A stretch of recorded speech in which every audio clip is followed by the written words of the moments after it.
Pourquoi certains couples se détestent après s'être aimés? Au début d'une relation, tout semble beau.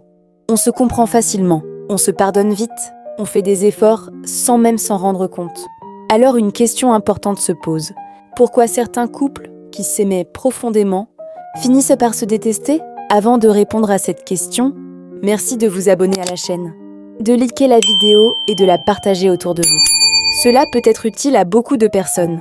Quand deux personnes commencent à s'aimer, elles aiment souvent une émotion. Elles aiment ce que l'autre leur fait ressentir. La joie, l'attention, la douceur, la présence. Mais avec le temps, la réalité s'installe. La fatigue, les responsabilités, les problèmes de la vie quotidienne apparaissent. Et c'est là que beaucoup de relations commencent à changer. Ce n'est pas toujours que l'amour disparaît. C'est souvent que les attentes deviennent trop lourdes.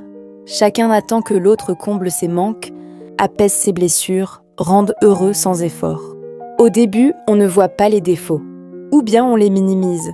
Mais avec le temps, ces défauts deviennent visibles, parfois difficiles à supporter.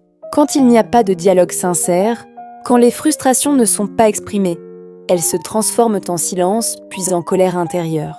Et la colère non exprimée devient du ressentiment. Le ressentiment devient de la rancœur. Et la rancœur, avec le temps, ressemble à de la haine. Beaucoup de couples se détestent parce qu'ils n'ont jamais appris à aimer dans la durée.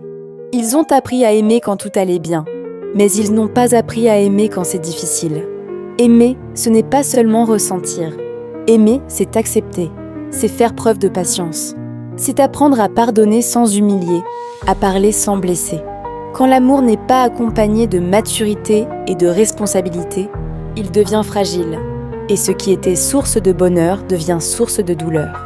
L'amour qui n'évolue pas finit par étouffer, mais l'amour qui grandit avec la compréhension et le respect peut survivre même aux moments les plus difficiles.